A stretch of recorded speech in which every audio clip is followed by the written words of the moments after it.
Welcome to This Explainer. Today, we're diving straight into one of the most intricate and honestly fascinating medical puzzles of our time, autism spectrum disorder. We're going to explore that incredible intersection where our underlying genetic code meets early environmental triggers, really trying to decode the true biological genesis of ASD. To really grasp the scale of what we're talking about today, let's just look at the numbers for a second.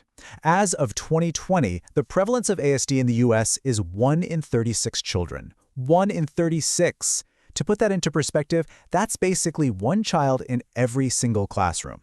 With a number that's significant, it is absolutely crucial that we demystify the science behind it and, finally move past those outdated simplistic theories. And this beautifully illustrates our biological map for today. It's a massive, complex convergence of genetic susceptibility and environmental factors that directly impact the developing brain. It's never just nature, and it's never just nurture, right? It's the profound story of how these two worlds literally collide. Okay, so let's break this explainer down into 4 clear chapters to make sure we really grasp how all these elements interact. First, we'll look at the genetic architecture, then early environmental risks, followed by the epigenetic bridge, and finally, we'll wrap up with advancing therapeutic strategies to see how all this leads to highly targeted care. Let's jump right into Chapter 1, the genetic architecture, laying the vulnerable foundation.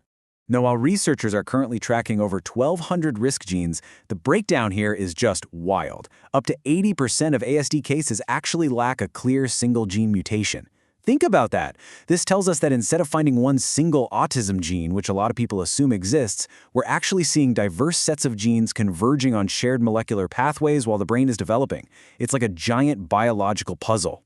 Which brings us to something that beautifully explains a long-standing mystery, the roughly 4-to-1 male-to-female ratio in ASD diagnoses. It's called the female protective effect.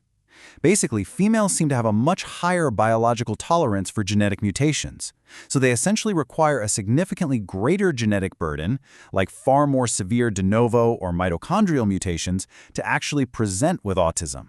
Moving right along to Chapter 2, early environmental risks, the catalytic triggers. Let's see what happens when the outside world meets that vulnerable foundation. So, we've identified quite a few environmental triggers, ranging from maternal diabetes and prenatal steroid exposure to environmental pollutants. Now, let me pause here because this is absolutely crucial. Exploring these conditions is not about assigning blame to parents, not at all. It is strictly about identifying the specific biological stressors that actively disrupt a baby's brain development at the cellular level.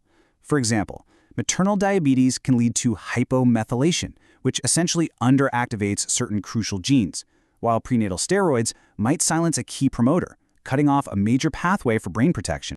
Just to give you a concrete example, let's look at advanced parental age. Maternal age over 40 and paternal age over 50 are actually independent risk factors.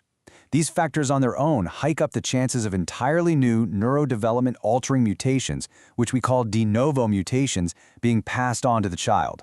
That brings us to Chapter 3, the epigenetic bridge, where genetics meets environment. So we have the genes, and we have the triggers. But how exactly do these outside forces alter our inner biology so profoundly? Well, the answer lies in epigenetic modifications. You can think of this as the ultimate biological translator between environmental stress and genetic expression. It's basically a series of molecular switches that turn certain genes on or off without actually changing the underlying DNA sequence itself.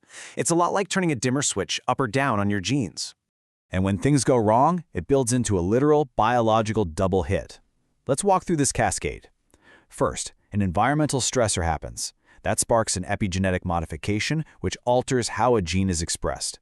That alteration leads to mitochondrial dysfunction, causing the cell to release mitochondrial DNA like a biological distress flare. And that flare, it ultimately ignites rampant neuroinflammation and oxidative stress, all landing right on top of a pre-existing genetic vulnerability. Ultimately, this convergence creates a massive imbalance between the excitatory and inhibitory neurons in the brain. The collective pressure severely disrupts synaptic function, and this happens during the absolute most critical, delicate windows of a child's early life. Okay, Chapter 4, Advancing Therapeutic Strategies, the Future of Targeted Care. Now, I know that cascade sounds intense, but understanding this complex etiology actually gives us immense hope. It's leading researchers directly to experimental, highly targeted therapeutic strategies. Take a look at these two experimental pharmacological interventions, resveratrol and PPR agonists. By comparing these, we are witnessing a massive paradigm shift in real time. We're moving away from just treating outward behavioral symptoms to actually repairing the biological root causes, like that neural inflammation and mitochondrial energy metabolism we just talked about, and doing it right at the cellular level. It is a real game changer. But it doesn't stop at treatment. This also paves the way for a totally revolutionary diagnostic approach. By combining cutting-edge digital behavioral tools, like AI-driven eye tracking, with biological markers, like gut microbiota and inflammatory profiles, researchers are finally capturing the whole picture.